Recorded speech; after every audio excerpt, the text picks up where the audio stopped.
wanna hear? Ano ito? At bakit? Ay, parang pangit naman nun if there's one last song that you wanna hear. Or kung may gusto kang marinig na isang kanta ngayong araw na ito, yun na lang. Oo, para naman hindi naman pangit pakinggan na one last song na talaga, Kathy G. Happy Midweek Wednesday, ka-vibes! Ayan, ako, welcome to Love Me, Kathy G. Kasama niyo na naman po ako, ang gabay niyo sa Usaping Pag-ibig, Kathy G. Kailan ka huling nangako, ka-vibes? Tinupad mo ba yung pangako mo? Yung nangako sa'yo, tinupad ba niya? Naniniwala ka rin ba sa katagang promises are meant to be broken? Kung naniniwala ka dyan, ibig sabihin ikaw mismo ay hindi mo kayang panindigan ng iyong pangako. Pero bakit nga ba nangangako ang isang tao? At bakit may mga tao rin na naniniwala at umaasa sa isang pangako? And a good example of that ay ang mga nai-in love, 'di ba? Magbibitaw ng promise na siya lang ang babae o lalaking mamahalin para mapaniwala sa kanyang good intentions. At syempre doon sa pinangakuan, syempre ang gagawin naman, maniniwala ka rin dahil nga mahal mo 'di ba? And panghahawakan mo yung mga salitang binitawan niya. Ang problem lang, kapag hindi natupad, hirap na hirap tayong tanggapin. At napakabigat sa dibdib, 'di ba? Matinding lungkot at panghihinayang ng ilang araw, linggo, buwan, minsan nga taon pa 'Di ba? Kaya gaano nga ba kahalaga ang pangako para sa isang tao? Una na diyan ang security. Para sa atin kasi, ang isang pangako ay ang nagbibigay sa atin ng seguridad 'di ba? And pag pinangakuan tayo, nakakaramdam tayo ng kapanatagan. Oo, 'di ba? Na parang second, tiwala. Of course, malaking tiwala natin sa taong nangako kaya pinanghahawakan natin yung mga binitawan niyang salita at umaasa na hindi siya or hindi niya ito bibiguin. And isa pa para may makapitan, kung minsan kasi wala tayong choice kung hindi kumapit sa pangako na binitawan para sa atin, 'di ba? Ito yung may ito ay para maiwasan natin ng iba na hindi nagbibigay sa atin ng kapanatagan or security.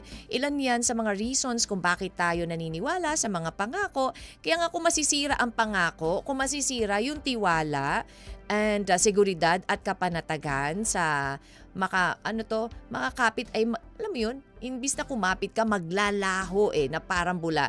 Yung makakaramdam ka ng hindi ka mahalaga sa taong sumira nito dahil hinayaan niya Hinayaan niya na hindi ito pa rin yung kanyang pinangako sa'yo. 'Di ba? Na biguin yung kanyang promise. In the other hand naman, kapag ang pangako ay natupad ang security, makakapitan, tiwala, buong buo yung damdamin mo para sa kanya, 'di ba? Ano nga ba ang naranasan mo na, ka-vibes? Makaka-relate ka kaya sa ating letter sender for today pagdating sa mga broken promises? Abangan nyo na po ang kwento or abangan nyo po later in a bit. Babasahin ko po ang kwento ni Jerry. Nako, isang kwento na puno ng kapangakuan. Pero paano? Saan ba napunta yung pangako na yan?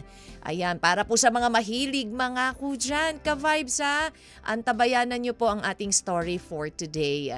But, syempre, hello muna sa mga ka-vibes po natin na mga nakikinig na po ngayon at nakatutok at nag-aabang na po ng ating programa. Of course, ang ating letter na babasahin mamaya lang. At syempre, ang mga ka-vibes po natin na nasa Facebook Live. Hello po sa inyo dyan. Maraming salamat po sa inyo pong pagtutok at panonood at walang sawang pagsubaybay sa programang Love Me, Kathy G. And of course, ka-vibes, habang kayo dyan ay, alam mo yun, napapakamot ng ulo kasi matraffic. Alam nyo naman, konting ulan, umuulan-ulan na naman po Dito po sa may Metro Manila, maulan na naman po. Kaya naman madulas ang kalsada, mag-ingat po at syempre asahan naman po natin na may mga konting traffic, wag iinit agad ang ulo. Smile lang, ka-vibes Smile ka lang dyan at ako nang bahala sa tugtugan para ikaw ay ma-relax. Kaya naman walang bibitiw, ka-vibes, dahil tayo po'y napapakinggan din sa 102.3 Baguio, 97.5 Jensen and 102.3 Bacolod. Ka-vibes, sabay-sabay tayong makinig. At syempre tumutok dito lamang po sa Love Me, Kathy G sa 92.3 FM Radio Manila. Your favorite music radio, ka-vibe.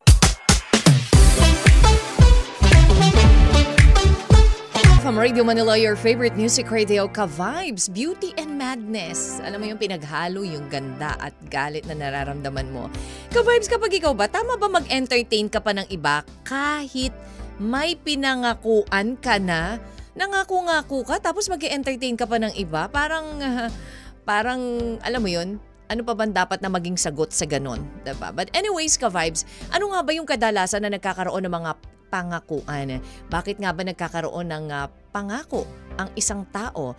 Usually nangyayari yan, di ba, kapag kayo ay nasa LDR. Ito madalas po to sa mga relasyon na nasa long distance relationship na kapag ang isang tao or dalawang tao nagmamahalan ay nalayo sa isa't isa, nangangako sila na huwag ka mag-alala.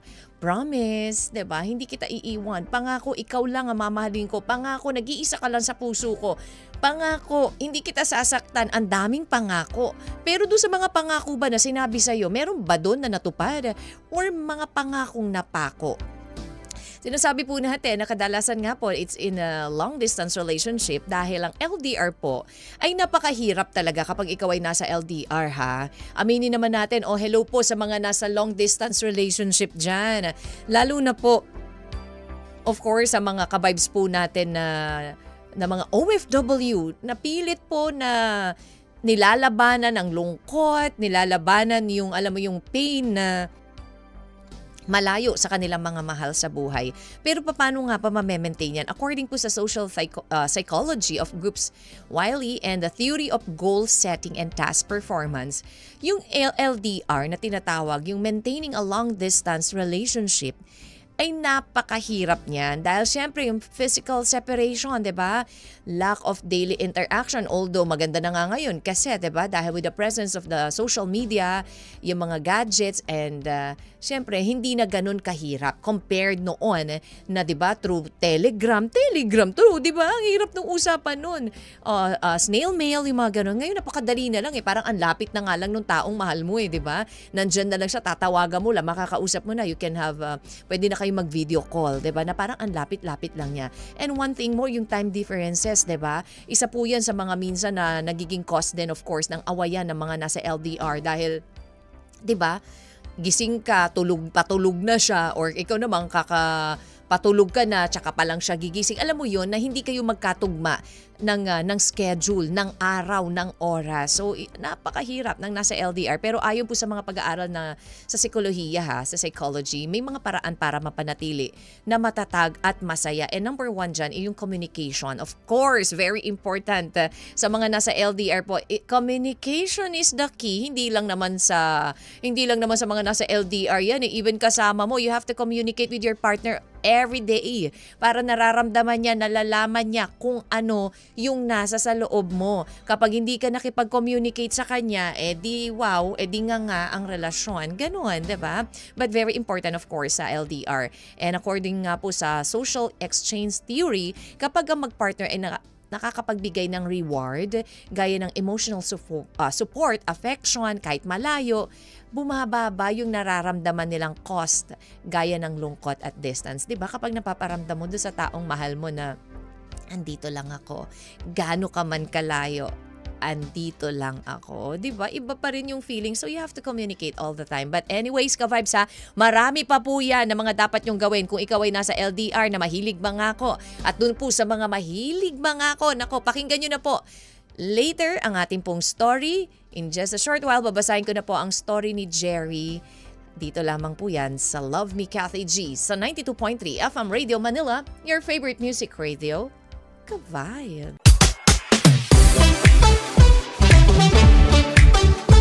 Ito sa isang tao or matagal nang may gusto sa'yo tapos nagustuhan mo rin, diba nagiging padalos-dalos ka, hindi ka na nagiging slow Sige na, umaariba ka na kagad Ganyan na nangyayari. Tama bang mag-entertain ka ng iba kahit may pinangakuan ka na? Eto, katulad dito. This is a good example ng you should take it slow. Kasi may pinangakuan ka na tapos bigla kang hahanap pa ng iba. Hindi na kontento. Nako. But anyways, 1:14 pong oras natin. And abangan nyo na po ang ating letter for today.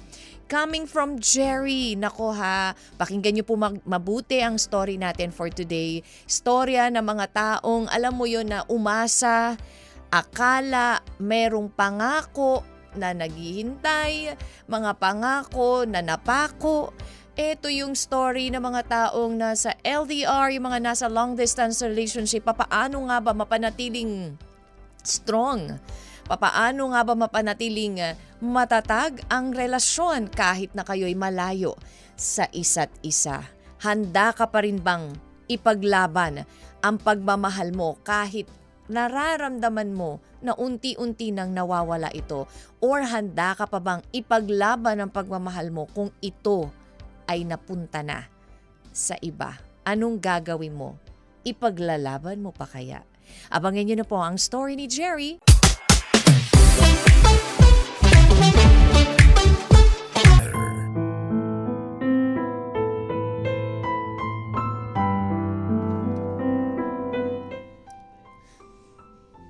This love letter is from Jerry.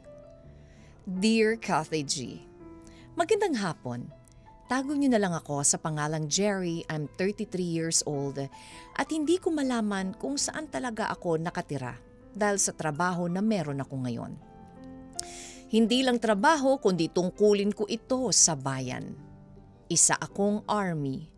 Nakadestino sa Mindanao at walang kahit anong gadgets na dala kaya naging inspirasyon ko ang pagsulat. Ang sulat ko ay tungkol sa nag-iisang love story ng buhay ko at hindi ko na yata kayang sumubok muli. Gusto kong ibahagi sa inyo ang tungkol sa amin ni Lisa.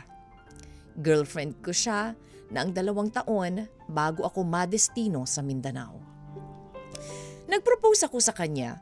Nangako ako na sa pagbabalik ko magpaplano na kami ng kasal. Sinabi ko rin kay Lisa na bawal ang cellphone kapag nagsimula na ang misyon namin at nauunawaan naman niya yun. Masaya kaming magkarelasyon, Kathy. Mahal ko si Lisa at hindi ko lang siya gusto bilang girlfriend. Ang tingin ko sa kanya ay future wife na rin. Kaya naman minabuti ko maging fiancé na siya bago ako umalis. Pinili kong ipaintindi sa kanya na malaking misyon ang sasamahan ko at baka matagalan ako doon. Naging emotional ang pagpapaalam namin sa isa't isa nung araw na yon. Sabi ko naman sa kanya na kapag nakahanap ako ng tiyempo na makababa para humanap ng signal, ay agad ko siyang ime-message para hindi siya mag-alala. 1 buwan mula nang nadestino ako, hindi ko pa rin nakakausap si Lisa, Kathy. Sinubukan kong bumaba ng bundok. Tumakas lang ako para makausap siya pero wala akong mahanap na signal kahit saan ako mapunta sa paanan ng bundok. Hindi rin naman pwedeng lumayo ako ng mas malayo dahil tumakas lang ako. Alam kong kahit 1 buwan pa lang akong hindi nakakapag-update sa kanya, nag-aalala na siya sa akin. Ganon din ako, Kathy. Iniisip ko kung anong ginagawa niya sa mga panahon na wala ako at kung ako okay lang ba ang girlfriend ko. Binigyan kami ng pagkakataon na makalabas ng aming kapitan pero limitadong oras lamang, Kathy. Agad akong umalis para magtanong-tanong kung saang lugar may signal. 2 buwan bago ako nakapag-message. Sa wakas, nagkaroon ako ng pagkakataon na makausap siya. Nakahanap ako ng signal at sinabi ko sa kanya ang lahat ng pinagdaanan ko sa loob ng 2 buwan. Masayang-masaya ang puso ko, Kathy. Akala raw ni Lisa ay nambabae na ako dahil hindi ako nagme-message ng 2 buwan. Sabi niya ay huwag ko na siyang masyadong alalahanin dahil okay na okay lang siya roon. Ako nga raw ang dapat mag-ingat dahil lagi na lang nasa panganib ang buhay ko. Nabanggit niya rin sa akin, Kathy, na may lalaking gusto siyang ligawan at kinukulit siya nito. Nag-alala ko, Kathy, dahil nasa malayo ako at hindi ko alam kung anong posibleng mangyari. Huwag daw akong mag-alala dahil ako ang mahal niya at ang future husband. Nagpaalam ako sa kanya na baka matagalan ulit bago ako makapag-message. Sa pagkakataong yun, 1 oras kaming nakapag-usap at mababaon ko ito sa kampo. Kahit maiksi lang ay napanatag ako dahil nakapag-update ako sa kanya para na rin masabi ko na wala akong ibang inisip kung hindi siya lang. 6 na buwan ang nakalipas, Kathy. Nakabalik na kami sa kampo. Miss na miss ko na ang future wife ko. Gusto ko na ulit siyang makausap pero wala akong magawa. Kailangan ko magtiis para rin naman ito sa future namin at alam kong naiintindihan naman ako ni Lisa. Inaantay ko na lang na bigyan kami ng pagkakataon makapagbakasyon ng 1 buwan, total natapos na ang unang misyon namin. At yun nga, Kathy. 1 linggo ang nakalipas matapos ng engkwentro, pinayagan na kami makapagbakasyon ng 1 buwan. Iilan lang muna kaming pinayagan, hindi pa sana ako makakasama, ngunit pinilit ko lang ang aming chief namin dahil sinabi ko na ang mga plano ko para sa kasal namin ni Lisa, kaya lang ako pinayagan ng pagkakataong yon. Gusto kong sorpresahin si Lisa, Kathy. Kaya naman hindi ko siya sinabihan nung araw na uuwi ako para magbakasyon. Gusto ko makita kung anong magiging reaksyon niya na magkikita ulit kami. Pinuntahan ko si Lisa sa bahay at nasurpresa ako sa naabutan ko.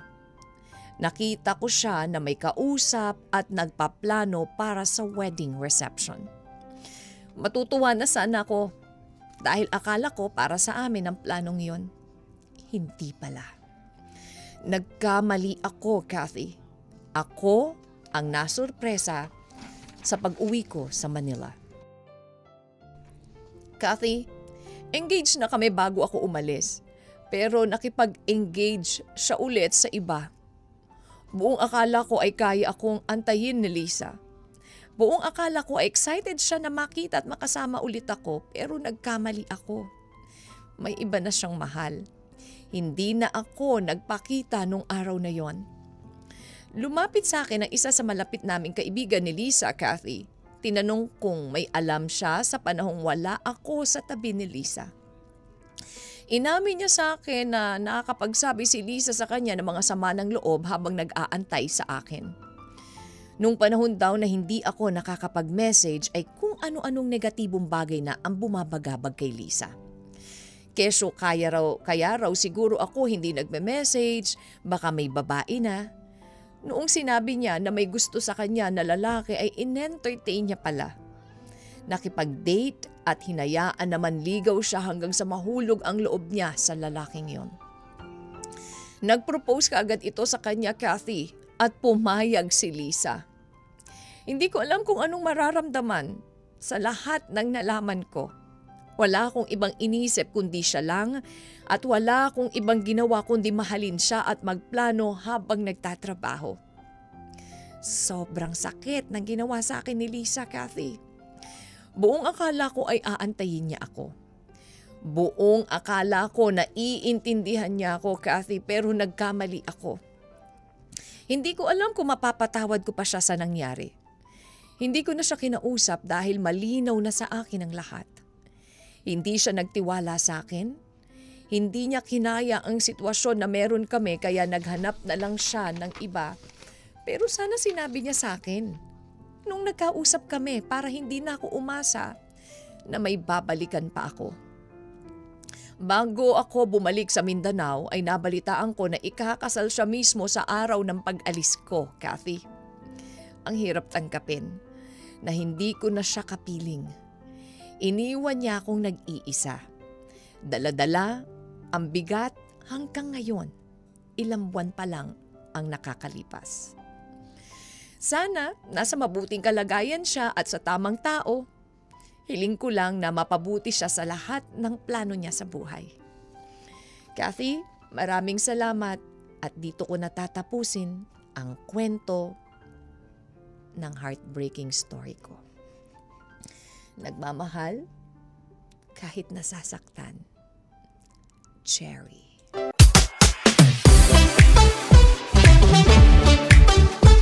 Malalim, 'di ba? Imagine, talaga naman mapapatanong itong si Jerry, tell me, where did I go wrong, te? Ano nangyari, Lisa? Habang nakikipagbakbakan ito si Jerry dun sa Mindanao para sa bayan, ito namang si Lisa nakikipagbakbakan din dito sa lalaki na nakilala niya na nanligaw sa kanya. Papaano nga ba? Mag-entertain ka pa ba ng iba kung may pinanghahawakan ka or pinangakuan ka? Yan na kasi ang hirap, nangangako ka tapos hindi mo naman kayang tuparin.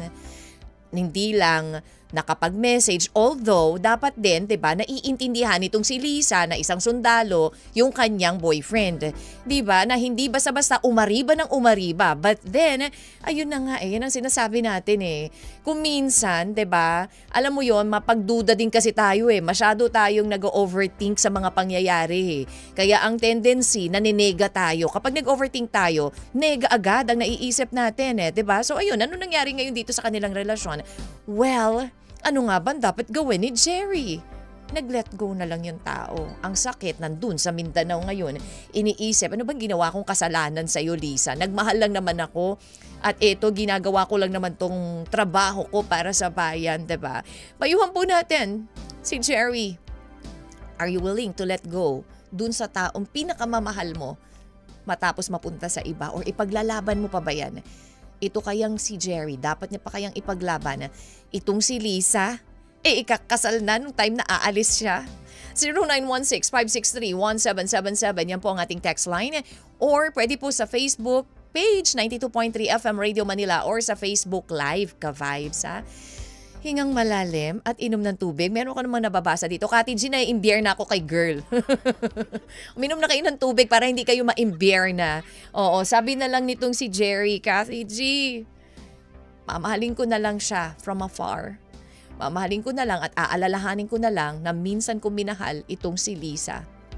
Sasabihin ko na lang sa kanya, kaya ko pa namang gawin ng lahat At kaya ko sanang gawin ng lahat para sa'yo. At itong ginagawa ko na to, para sa'yo din naman to When I was your man. Payuhan po natin si Jerry.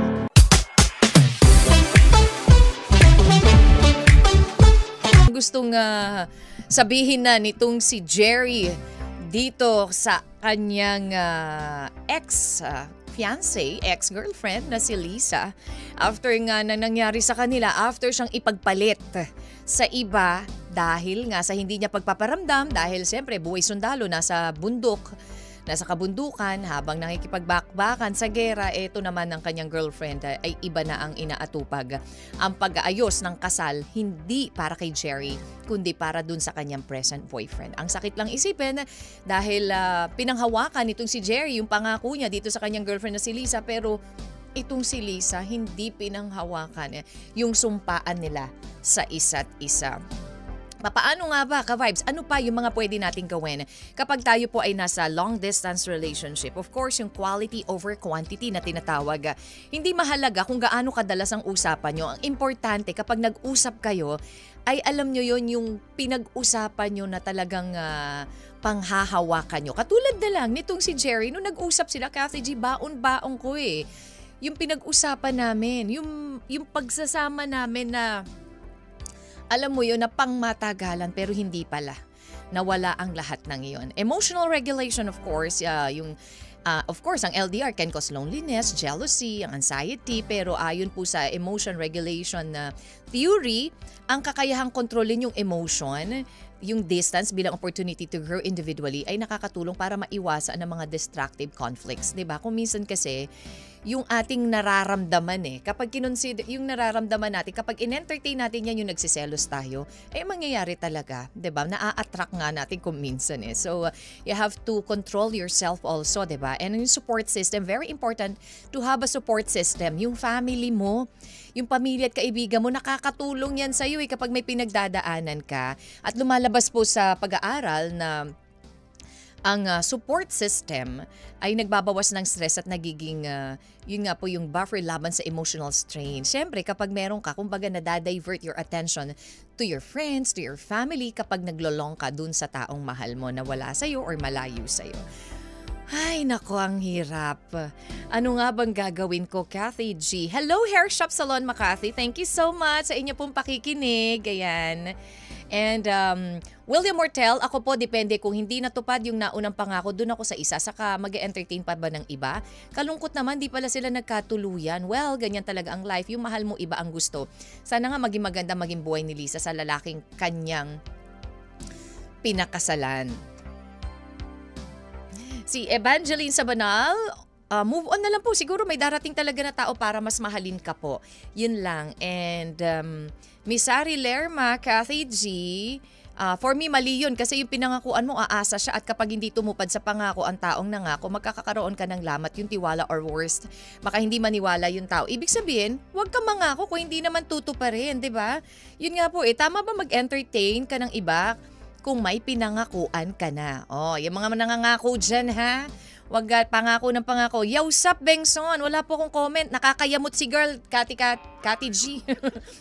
Ayaw ko mainis. Ayan. Birthday ko ngayon. Ay, huwag ka mainis. Happy birthday to you. Yausap. Johans Gaylord Bengson, happy birthday. At sa lahat po ng mga nagsaselebrate today ng kanilang birthday, happy birthday. And last, this one is coming from Miss Maureen ng Imus. Buenas tardes, Kathy G. Wow. How are you po? I'm good, thank you. Para kay Jerry, napakasakit naman talaga yung ginawa sa'yo na ang akala mo ikaw lang ang mahal niya. Tapos nagpaplano pa kayo magpakasal. Tapos malalaman mo sa iba siya magpapakasal. Isipin mo na lang na hindi siya yung babae na nakalaan para sa'yo. May mahanap at makikilala ka na mas deserve na girl na magmamahal sa'yo. Kalimutan mo na siya. Move on. Focus ka na lang sa trabaho mo. Mabuhay kayong mga sundalo. Good luck sa'yo. Yun lang po and I thank you. Thank you, Miss Maureen Aba. Oo, ang sakit lang ano. At ang masaklap, yung araw ng kasal, yun yung araw naman ng balik nitong si Jerry sa kabundukan, pabalik ng Mindanao. 'Di ba? Ang hirap isipin, ang hirap tanggapin kung ikaw ang nasa sitwasyon niya. But then life must go on, kaya ka-vibes. Tuloy lamang po tayo sa tugtugan. Hinga malalim ha. Ayan, oo. Sa mga ka-vibes po nating nagmamaneho dyan. Ayan, at mga nakikinig po sa programa.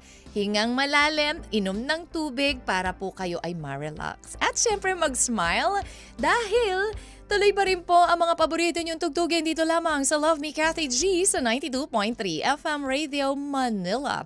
Your favorite music radio, ka-vibe. Ay, sabi nga nila kapag ikaw ay bumagsak, pilitin mong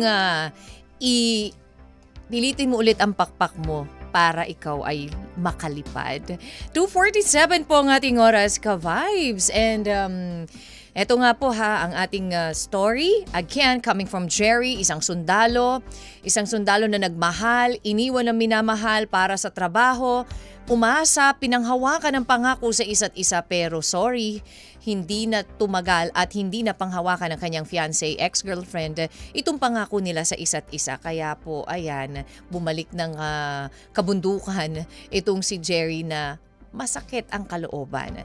Na ilang months nang lumipas, still sariwa pa rin sa kanyang lahat dahil on the day ng kanyang pagbabalik po sa kabundukan na yun naman din po ang araw ng kasal na sana silang dalawa ng kanyang ex-girlfriend na si Lisa. Pero iba, nung sinorpresa niya, iba na ang kasama nito. Ang saklap naman yan. Hindi kayo para sa isa't isa. Mag-move on ka na lang. Makakahanap din ng mas deserve mo yung magmamahal sa'yo ng tunay at handang maghintay sa'yo. Sabi ni Miss Altesa Sino Cruz. Thank you, Miss Altesa. And thank you so much. Ayan na, ka-vibe sa lahat po ng mga nagbigay ng reaksyon at payo for of course, Jerry. Ayan, sa mga nag-effort. Thank you so much. Alam nyo, sabi nga nilang, hirap buuin ang tiwala. Pero paano ba muling mabuo ang tiwala? Aminin mo yung pagkakamali, maging consistent, at maaasahan, maging bukas sa communication, of course, magpakita ng empathy, maghintay at magpasensya, at gumawa ng bagong magagandang alaala. Sigurado, mabubuo ang tiwala. 'Di ba? Ayan, basta ikaw ay buo lang din ang loob mo na makapagpatawad at tanggapin kung ano naman yung consequences kapag hindi agad nabigay yung tiwala sa'yo. Alam niyo, ka-vibes, gaano man kalayo sa isa't isa ang dalawang taong nagmamahalan, kung totoo ang nararamdaman, kahit distansya ay hindi maaring humadlang. And saludo ako sa katatagan, katapangan mo, hindi lang bilang isang sundalo na lumalaban para sa bayan, kundi isang tao na lumalaban sa pag-ibig kahit nasasaktan. Matapang ka, Jerry, kaya naniniwala kami na malalampasan mo pa ang mga pinagdadaanan mo at mahanap mo ang taong para sa'yo. You know what? Ang taong totoong nagmamahal ay handang panghawakan ng isang pangako kahit walang kasiguraduhan. Thank you so much for sharing your story with us, Jerry. At sa mga gusto pong mag-share ng story, email lang po lmtkathyg@gmail.com or mag-PM po 92.3 FM Radio Manila or my FB page DJ Kathy G. Kasi I was with them and talagang I saw them as a family na rin. Kasi nga, Parang feeling ko naman, parang feeling ko kasi